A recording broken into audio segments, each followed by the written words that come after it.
I posted one video, I got 2 comments, I got 3 likes, and I got 67 views.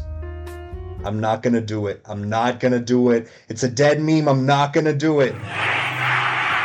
Hey guys, I'm happy there's some engagement on my channel. I appreciate every single one of you. I recently recorded a novella from this collection, You Must Fight Them. There are also short stories here, so I'll do a quick video for every short story here as well. Today, I will begin reading A Brief Explanation by Maceo Montoya from his collection, You Must Fight Them. Alright, without further ado, let's dive in. A Brief Explanation for Bradley Basil. 5 years ago, I accepted a faculty position in the American Studies Department at Grossley College in New Hampshire. I was hired to teach courses in Mexican-American history, 1848 to 1960, Chicano history, 1960 to present, and a primer course on Latinos in America. My classes were poorly attended. It's possible that my reputation as a rigorous professor and grader, especially by the standards of my department, kept students at bay. In addition to weekly quizzes, a midterm, a final, and a final research paper, 20 pages, I assigned 4 medium-length papers, 8 to 10 pages, and I rarely gave above a B+. My expectations were high. My student evaluations were usually pretty poor. A correlation? Perhaps, but the students never mentioned this in their reasoning. Instead, they focused on my lecture style, which they disparaged either as sleep-inducing, condescending, utterly incomprehensible, or having no consideration for an audience whatsoever. To list just a few. I tried to make alterations, but the response remained, stubbornly, the same. Unfortunately, my seminar courses, though intended to be smaller, have been less well received. Thankfully, Grossley College prides itself on its teacher-to-student ratio.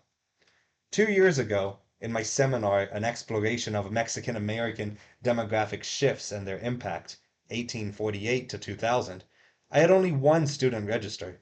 As a result, the class was relegated to an independent study. But the student dropped after the 3rd week without notifying me. I showed up 2 weeks in a row before finally emailing him to ask his whereabouts. After this, it was suggested by the department chair that I teach a seminar course with a slightly more entertaining topic, his exact word. Entertaining? I asked him. Yes, he said. Entertaining? I asked again. Exactly, he said.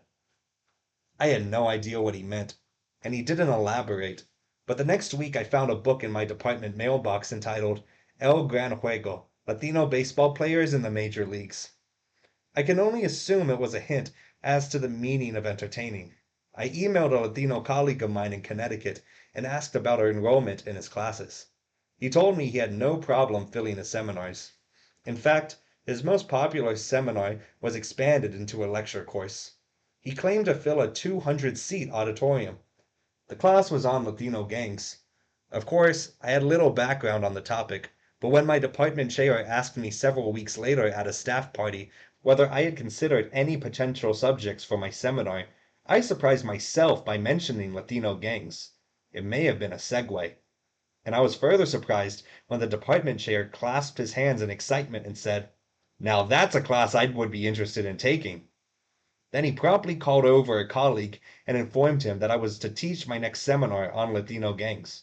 The colleague, a real stickler, asked me what my scholarship on the subject was like. An impertinent question, because plenty of professors are required to wing lectures and seminars on subjects far from their subject of expertise. I could have admitted this, said something like, "This will be an exploration endeavored by student and professor alike." But I didn't.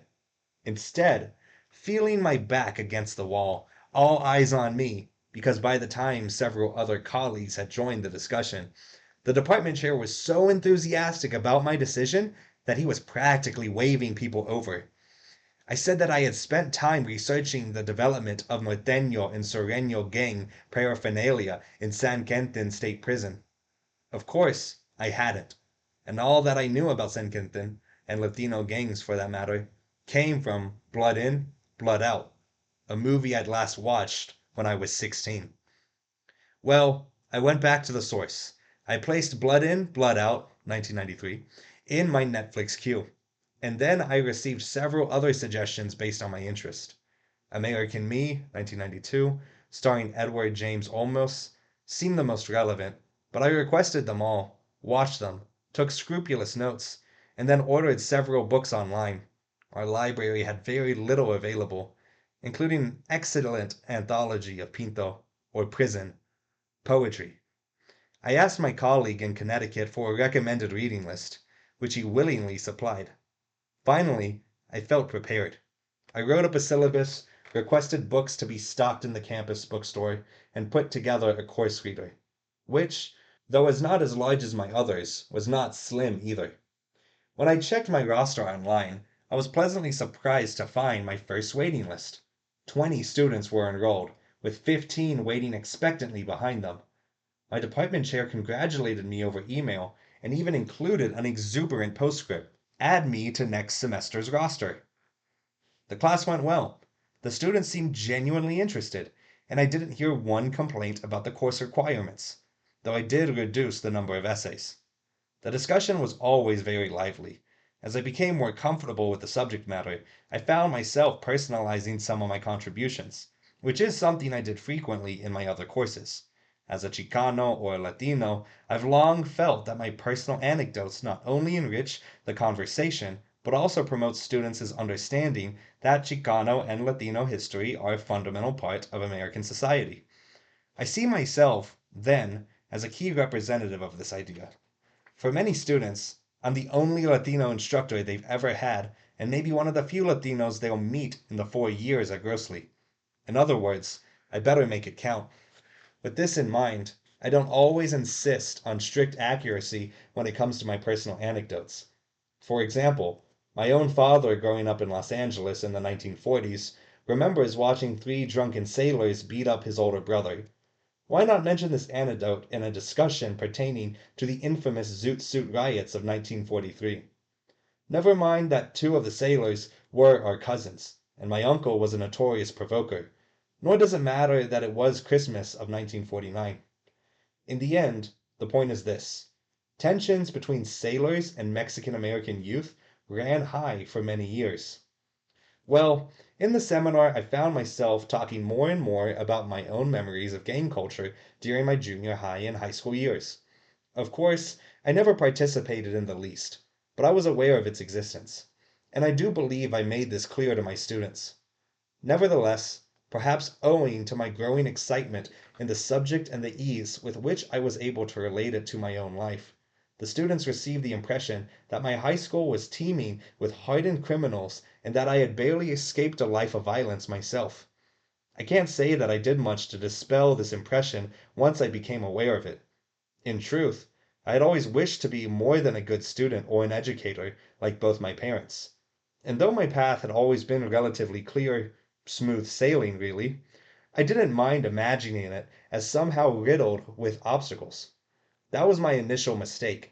I didn't discourage the students' view that they were in the presence of someone with not only scholarly authority, but also street authority, or cred, as it's called. I taught the same seminar the following semester, once again with a long waiting list. Except now, rather than students gaining the impression that I knew firsthand about Latino gang life, they entered class, having talked, I'm sure, to the previous semester's students, with the idea that I was something of a reformed gangster, having made it out, or lived to tell it how it was. One success story among thousands of failures. Even our department chair approached me one afternoon, placed his hand on my shoulder, and said, "I had no idea. I really had no idea." I can only assume what he was referring to. It didn't help matters either that on my wife's request I had decided to grow a goatee and shave my head, a final remedy to my steady hair loss over the past 2 years. She thinks I resemble Victorio Suburan, the Mexican anarchist, and she has always encouraged the resemblance. My students, of course, had no idea who Victorio Zuburan was or what he looked like, and my poor attempt at an intellectual's facial hair circa 1910 only furthered their impression that their professor was the real deal. Apparently I looked like a man not to be messed with. It was remarked upon, after viewing the independent film, Living the Local Life, 1987, which we did in the second week, that I resembled Chucho, one of the principal characters, also a murderer. This brings me to the two students directly pertaining to my case. Karen Ribbold, a junior American Studies major, and Rodrigo Gaviria, a sophomore, major undeclared. Karen was a model student, inquisitive, engaging, and a clear writer. She was also very attractive. One could almost say captivating. I had heard her name mentioned before by students and professors alike, and not in regard to her intellectual faculties. Rodrigo Gaviria, a Colombian, was one of the few Latinos on campus. He grew up in Washington, D.C. I don't know why he chose Grossley College, though I heard he was recruited for a basketball team but injured himself early on. At first, Rodrigo was not a model student. He rarely participated in class discussions. He never came to office hours, and usually by the end of our 2-hour class, he would rest his head on the table and appear to sleep. His writing style, however, was superb, eloquent even. He was also something of a ladies' man, always complimenting the female students in class.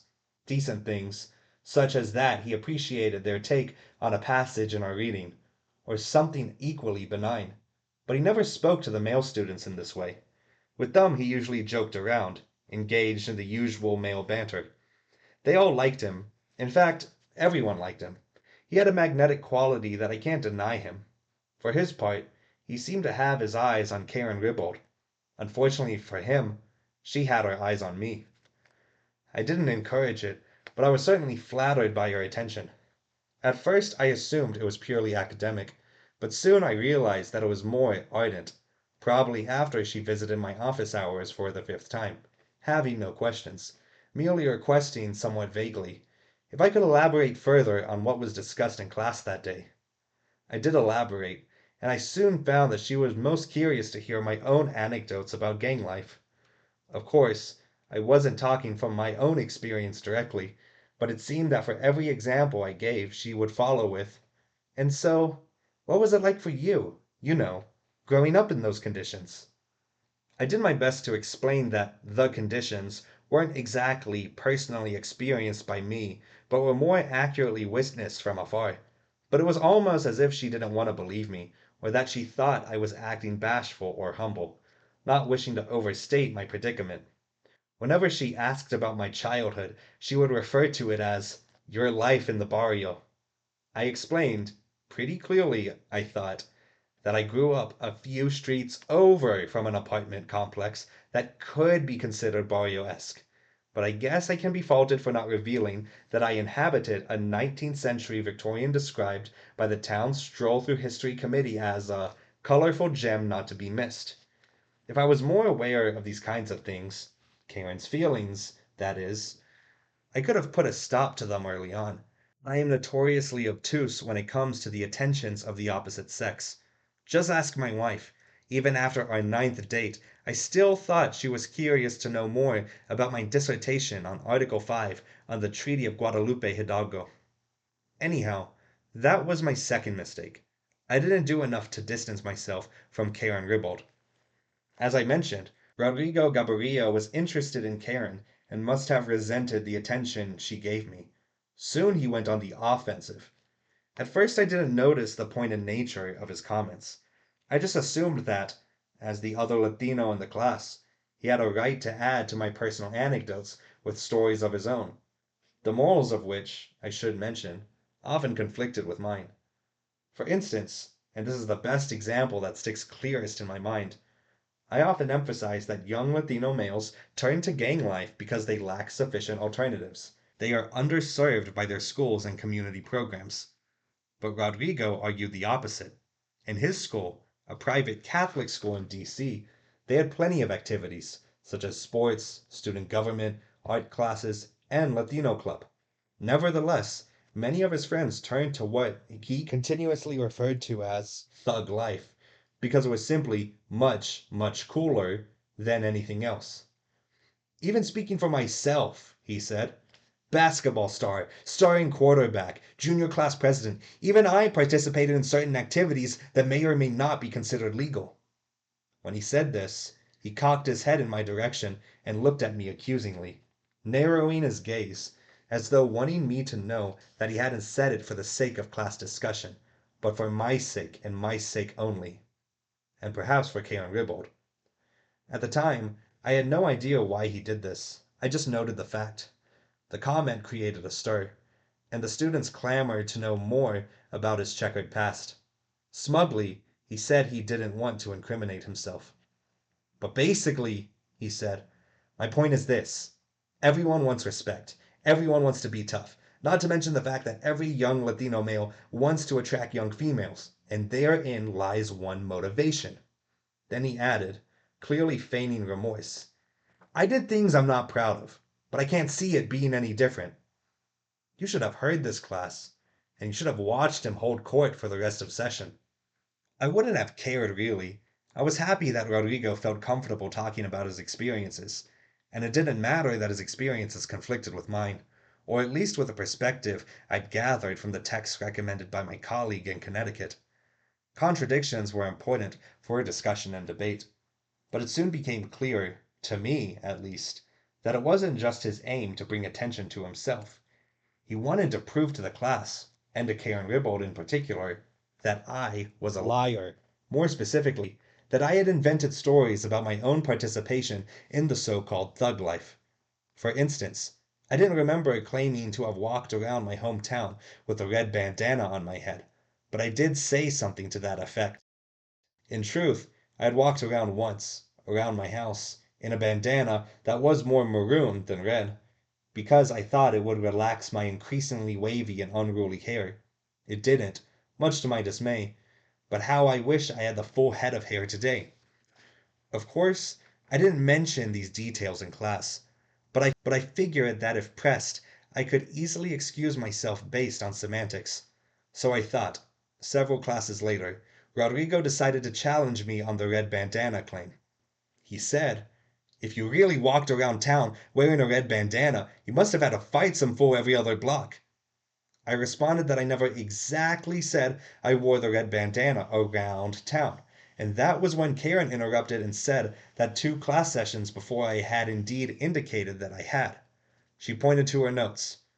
Professor looks down at his hands, grimaces, looks up at the class, his eyes staring off as if into the past, and says, I wasn't afraid to walk around my hometown flaunting the color red on my head. That's just what one had to do. Apparently, I had said it. I saved myself by saying that I knew which blocks to walk and which ones not to. Karen Ribbold smiled approvingly.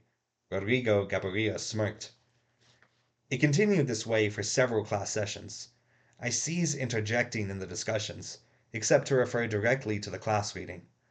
I was more guarded now, but Rodrigo always found a way to remind the class of some story I had previously shared.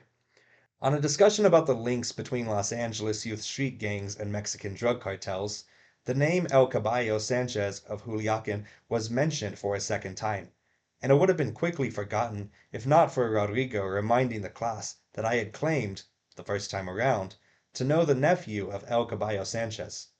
The truth is, I did know the nephew of a certain El Caballo Sanchez, an old man who lived on my aunt's street in Bakersfield, and when I'd first come across the name, I jumped at the opportunity to mention it, quickly realizing they were not one and the same. El Caballo Sanchez of Bakersfield was a security guard at the flea market, not the violent head of a drug cartel. But it was too late. The claim was made, recorded in Karen Ribbold's notebook for posterity, and of course also in Rodrigo Gabarria's memory, tucked away for later use.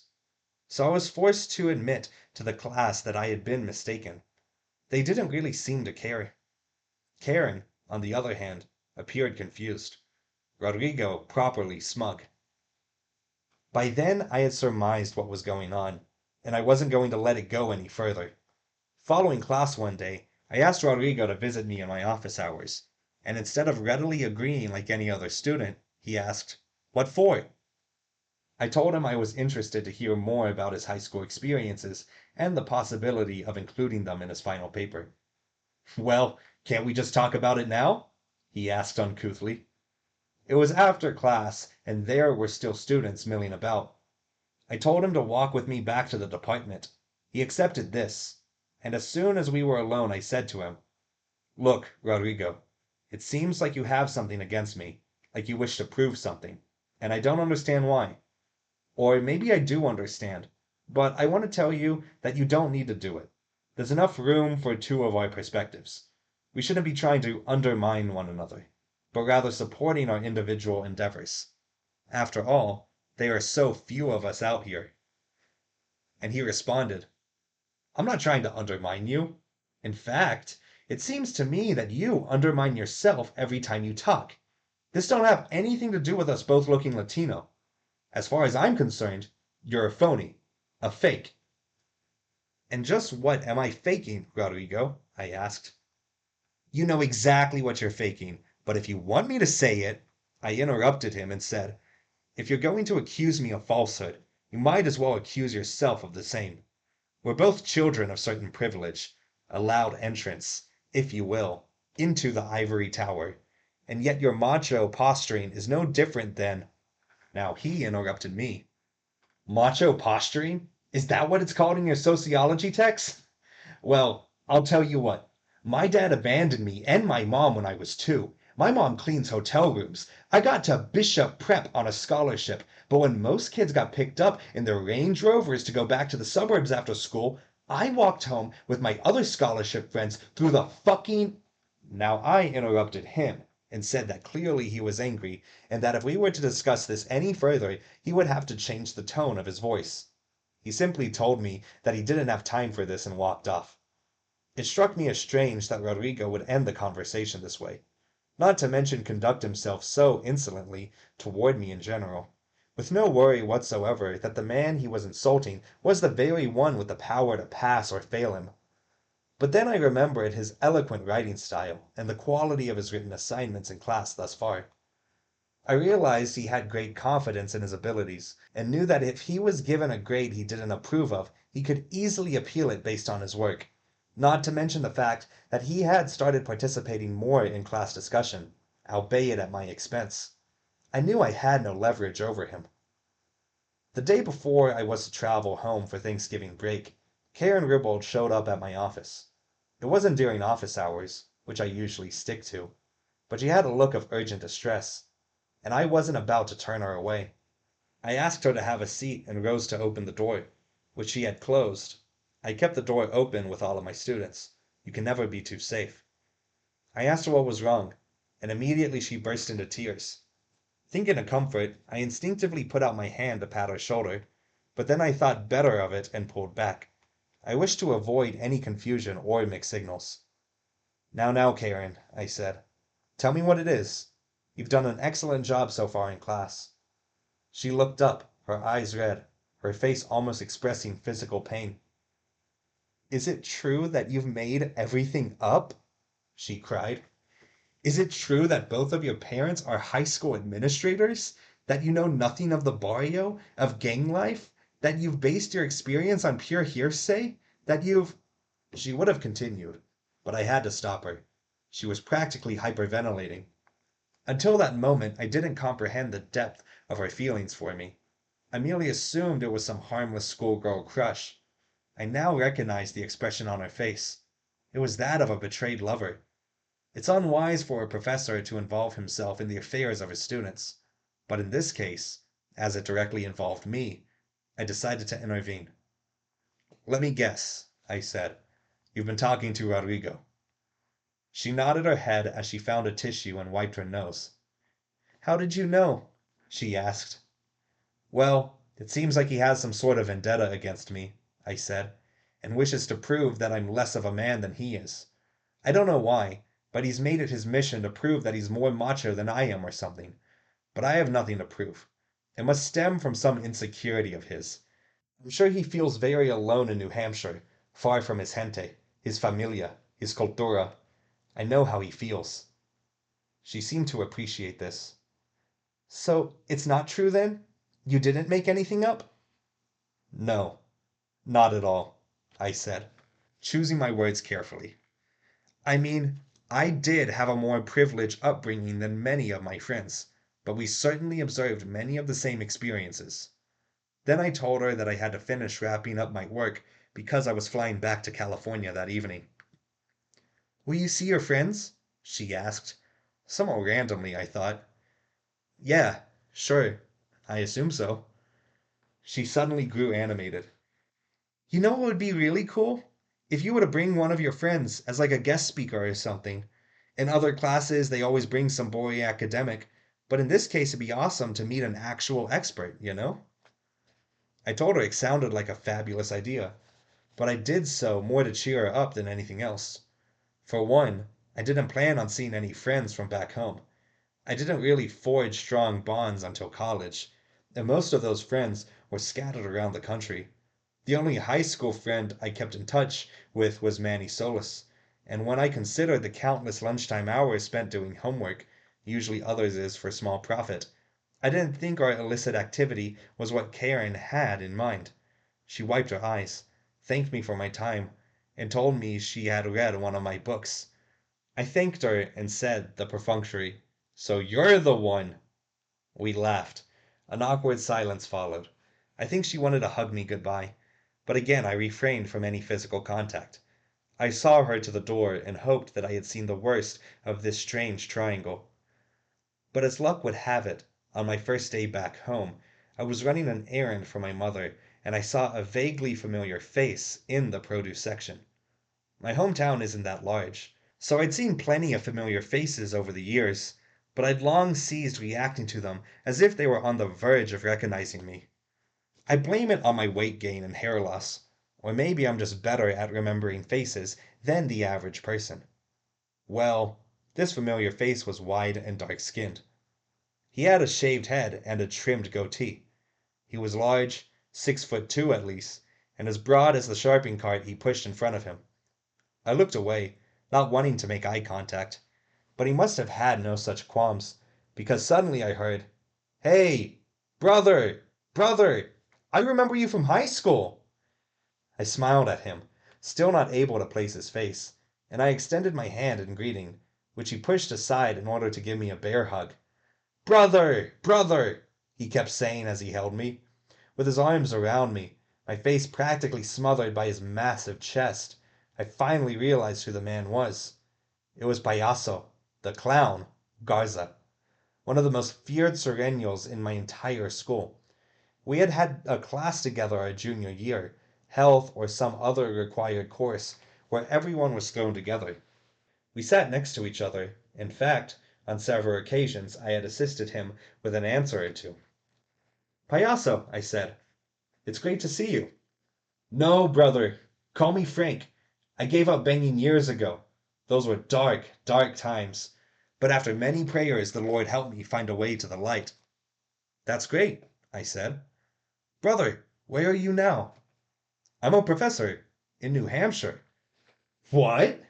he exclaimed, a huge smile coming over his face. "That's wonderful, brother. That's so good to hear. Bless Jesus."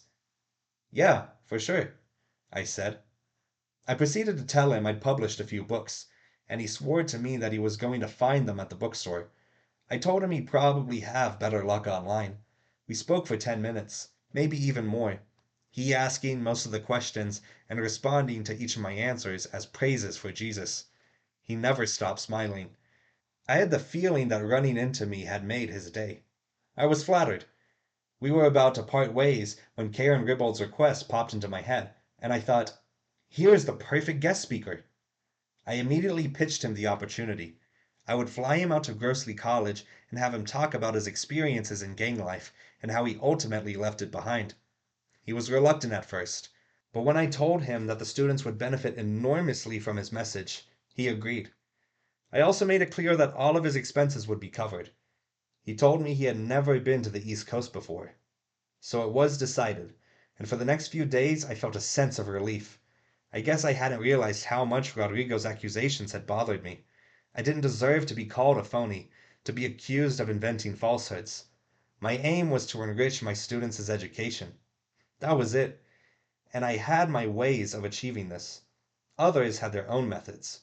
But my fundamental goal was opening minds, and I didn't deserve to be treated like a fraud. Though my friendship with Frank Garza, so far as I knew, could only be based on the times I allowed him to copy my homework and a few tests. Somehow my reunion with the feared Sureño gangster vindicated me. I had spoken from my own experience. The Payaso Garzas of the world were a part of me, and the Rodrigo Gabarillas had no right to take it away. I knew I shouldn't have allowed myself to continue in this vein, but the honest truth is that I looked forward to seeing Rodrigo's face when I introduced our honored guest. But soon my excitement waned. The more I thought about it, or the more I thought about Frank Garza, the more I started to analyze the nature of our brief interaction. In retrospect, he almost seemed goofy. It wasn't just the incessant referencing of Jesus, or calling me brother over and over, or the bare hug he gave me upon greeting and parting. There was, for lack of a better word, a cheesy quality about him, as if in exchange for his soul he had given up his manhood. Though his physical presence was to be contended with, his demeanor was almost laughable. Only a simpleton could be so happy-go-lucky. It was as if he had finally become the clown his gangster nickname professed him to be. The Payaso Garza, I remembered, was a man among boys. He walked into a room and everyone quieted. He spoke to you and you trembled. He asked to look at your test and you gave it to him. Payaso Garza, for all his faults, and for all the trouble he probably caused his parents and school administrators, was someone who commanded respect. Frank Garza, on the other hand, wasn't. I proceeded anyway, my impression of Frank deepening with each successive phone call to hammer out logistics, confirm dates, etc. I started to imagine that my plan to bring him and allay Rodrigo's attacks would backfire. I imagined that the class would be disappointed. This was one of the most feared Sureños in your hometown, they would say. They wanted to see the wise strong man, Smiley, from The Homies, 1992, or the repentant but stoic Luis Rodriguez from the classic memoir Always Running, or even the hardened lyrical voice of prison poets like Raul Salinas. Instead, I bring them a fundamentalist teddy bear. With this in mind, and on what I can only describe as a desperate whim, I thumbed through the phone book, and to my surprise I came across the name Ezequiel Marquez, also known as Easy, probably the most feared gangster in the entire city, even more feared than Payaso Garza. He had been expelled from school my senior year for smashing a kid's face against the pavement, and then fighting off 4 school cops who made the mistake of tasing him. Prior to that incident, I had also assisted him with a test or two. I wondered if he would remember me. I hesitated before dialing the number, asking myself whether I was doing this for the sake of my class's educational enrichment, or if it was just to prove to Rodrigo Gabarilla and Karen Ribold that I hadn't misrepresented myself. Before answering that question to any satisfaction, I found myself dialing. I heard myself talking to Ezequiel Marquez Sr. I heard him pass the phone to Ezequiel Marquez Jr., who, it was explained to me, just happened to be at his parents' home. I heard myself telling him who I was, what I was interested in, and asking if he would be willing to travel to New Hampshire. All I remember him saying was, "How much?" I told him $300 plus expenses, the standard honorarium. He countered with $750, and I heard myself agree. Then he said, very matter-of-factly, "Call me Easy, not Ezequiel." I stuttered out an apology and said that of course I remembered his nickname, and I was about to tell him about Payaso Garza reverting back to Frank. But then I thought otherwise, or he hung up on me. I don't remember. There were only 2 class sessions before reading week, and then finals. As it happened, both Frank and Easy could make it on the same day. I didn't think this would be a problem. In fact, I thought it might be preferable to present the 2 case studies simultaneously. By this time, I had resolved in my mind that I had invited the 2 former gang members as an important way for the students to learn about this particular experience. It wasn't enough just to read about it, gangs as some abstract phenomena. One must actually meet people whose lives were affected by the activity. I felt myself in a privileged position to offer my students this opportunity. I even decided to extend an invitation to my colleague in Connecticut, who, though impressed with the idea, was not able to attend, and to the department chair, who said he Wouldn't miss it for the world. Frank Garza flew in the evening before class and spent the night at my place. I had offered him a hotel, but he told me a couch was fine, and after spending an additional $450 of my department allotment on Easy's honorarium, I wasn't about to insist otherwise. My wife liked to entertain guests, but unfortunately she was out of town for work. Still, she left out sheets, a towel, and a note that said, "Hope to meet you someday, Frank." He seemed very touched by the gesture. Easy was to fly in the morning of class, which worried me because of the season and weather delays, but there was nothing I could do about it. I instructed him to take a cab directly to campus, and I'd have a student lead him to the classroom. The evening and morning with Frank Garza were insufferable. The man never shut up. He never stopped smiling, and he never ceased praising Jesus. I didn't tell him I was an atheist, and by the time we'd prayed 3 times, hands locked, eyes closed, I figured it was too late. We left for class early because Frank wanted to see a little of the campus. But as we walked across Grocery Central's quad, I could see that he had grown nervous. I told him not to worry, that the students would be interested in anything he had to say. I still hadn't heard from Easy, and I was beginning to worry, but really, so worn down by my time with Frank Garza, I just wanted to get through class, bring him to the airport, and have it all be over. The department chair was waiting inside the classroom along with the other students. He told me he'd watch from a chair in the corner, but I insisted he join us around the table. The class started with still no word from Easy. I proceeded anyway. I introduced Frank, formerly known as Payaso, and gave a few memories that I had of him from high school. Before turning it over to him, I acknowledged that we were friends, but Frank corrected me. "Brothers," he said. "We're brothers." Which, to be honest, made me flush with pride. I couldn't help but look at Karen Ribbold, who was just smiling as proudly, and at Rodrigo Gabarria, who was sizing up Frank as if he were about to challenge him to a fight. Then Frank began talking, not about gangs, but about Jesus Christ, and how he allowed him to enter his heart. This went on for about 10 minutes. Repeatedly, I tried interrupting, asking questions specifically related to his involvement with the infamous Sureño gang, but he knew what he was doing. He didn't want to talk about gangs, not specifically anyway. He wanted to talk about the devil and temptation and false pride. He wanted to talk about poverty of spirit, about redemption. The students were confused. A few of them raised their hands to ask questions, but Frank ignored them, and soon they lowered their hands. Then they lost interest. Several times I noticed the department chair checking his watch. So it was a relief when I finally received the text message from Easy Marquez, notifying me that he was on campus. Without hesitating, I interrupted Frank and asked the class if anybody would volunteer to bring our other guest speaker to the classroom. Only Rodrigo Gabarria offered, rising from his seat before I could think of an alternative. I told him he was waiting by the campus gates. "There's another speaker?" Frank asked disappointedly. "Yes," I said, feeling little sympathy for him at the moment. "He will be speaking about gangs as well."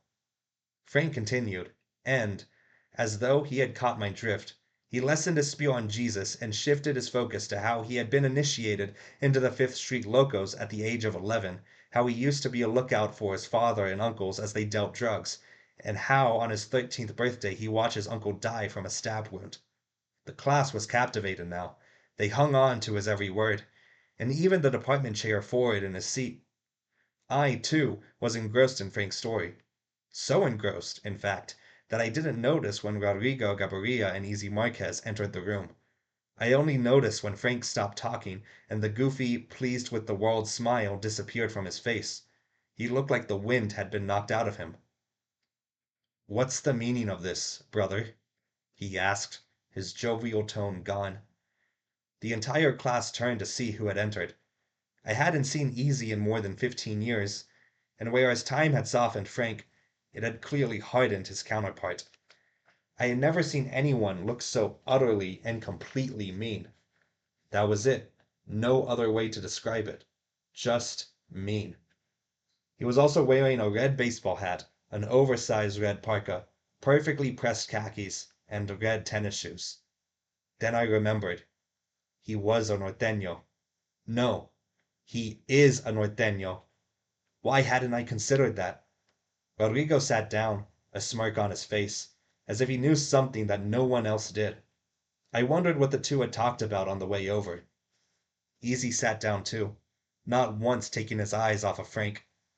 I looked over at Frank and asked him to continue his story, but Frank's face had hardened as well. It was as if he had two masks, a soft-faced friendly one, the proselytizing teddy bear, and then this one, with a stare as hardened and cold as Easy's. At this point, I realized I made a horrible, horrible mistake. Why didn't I think it would be an atrocious idea to invite two former gang members to the same lecture? Why didn't I think to remember their separate affiliations? I guess the key word here is former. I had assumed that both were reformed. Easy most definitely was not. Frank certainly was. But it was now obvious to the entire room as he clutched the seminar table so hard that his veins in his hands and forearms popped out. Frank Garza was in turmoil, fighting his inner demons, struggling to contain the dark forces of the devil he had so exuberantly described earlier. Unbeknown to me at the time, but I learned later, years ago, around the time Frank was attempting to leave gang life behind, Easy, in a deliberate act of provocation, had behaved inappropriately towards Frank's younger sister. He had given her a black eye. Some say it was much worse. Frank had prayed for the strength to forgive, and after much prayer he had found that strength. Now he was face to face with the man, and in New Hampshire of all places, at Grossley College, in my classroom. This test of his strength was apparently too much to endure, especially when Easy said, "How's Myra, Scrap?" Scrap is what Norteños called Sureños. I don't remember exactly what happened after that. There was a fight, I know, and I was knocked unconscious in the melee. I was happy to learn, much to my surprise, that I had attempted to get in between the two men, albeit unsuccessfully, but I couldn't prevent what had been brewing for years. The campus police were called, and thanks to the intervention of the department chair, both men were released. I can only assume they made it home okay. The students held an impromptu discussion following the fight, which I heard lasted several hours. The department chair was privy to the part of the conversation, and later told me he was impressed with my students' level of involvement with the subject matter. Despite the horrifying violence, it was certainly an educational experience. I agreed with him, and I assumed that it would be the last of it. I thought no more of the incident until I received the final research papers and read through Rodrigo Gabarias. It was a beautifully written account, beginning with the fight between Frank and Easy, and then tracing back through all that I had done to falsely represent myself as a gang member or as someone with raw knowledge of gang life, using Karen Ribbald's extensive notes. Everything I ever said in class had been vetted for accuracy. He had even called my parents, telling them he was writing a bio piece on me, and asked them about my upbringing.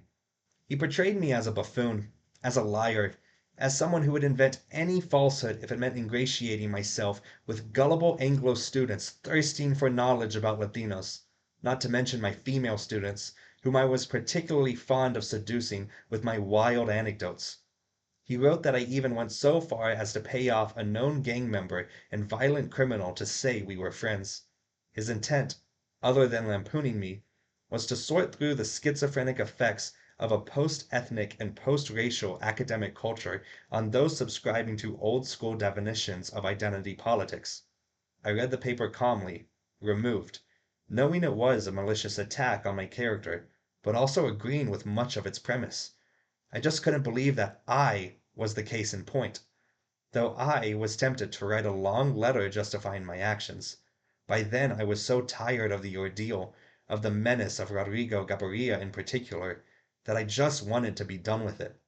I wrote him an email telling him that I received his final essay, and that, though very nicely written, it was not a research paper. At best, it was a political tract, at worst, an opinion piece. I would give him an extra week to hand in a separate essay conforming to the class requirements, but he ignored my request. He wrote back a week later, snidely thanking me for my compliments and informing me that I wasn't alone in my high estimation of his prose. A campus journal had just notified him they were considering his essay for publication.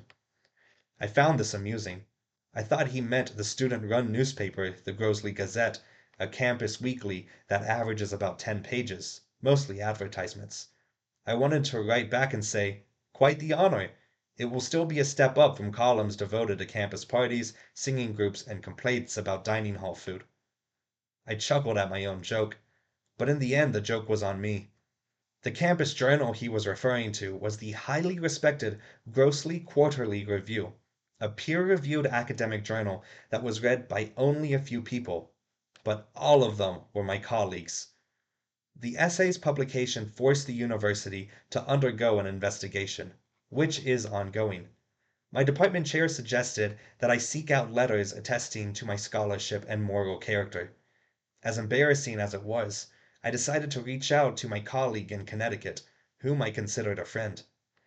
At first he was appalled to hear of my troubles, but when I began describing aspects of my pedagogical approach, namely making the subject matter more personal, he didn't seem to understand.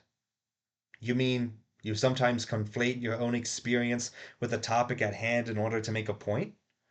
His voice rose, and I even thought it might be quivering, and I found myself on the defensive. My convoluted response only served to upset him further. "That sounds a hell of a lot like lying," he said before hanging up. My wife, who has been my greatest support throughout this ordeal, suggested that instead of calling out of the blue, I should first write down what happened and provide a detailed rationale. "It's a lot to take in," she said. When I asked her if she believed that I had misrepresented myself, she responded, "Aren't we all guilty of self-mythologizing? Does that mean yes or no?" "Just write it out," she said. So here it is, a brief explanation of my predicament. It probably goes without saying that my seminar on Latino gangs has been suspended indefinitely, which is just fine with me. When all this blows over, I'm going back to demographic shifts and treaties. End of a brief explanation. Read by me, Jordan Barclay, because I want to. That was interesting. Wow, I hated the protagonist of that one. But if you like him, if you want to defend that, so be it. Whatever. But that was a great story nonetheless. And let me know if you like the video. Give me some likes. You know, 1 like is fine. 2 or 3, I'll take whatever I can get. Comment what you want me to read below next, and subscribe if you want to keep up with these stories. I'll be reading them. I'll be here. Let's get this channel going, guys. Great to be here with y'all again. I hope y'all have a great rest of your day. Until then, take care. Peace.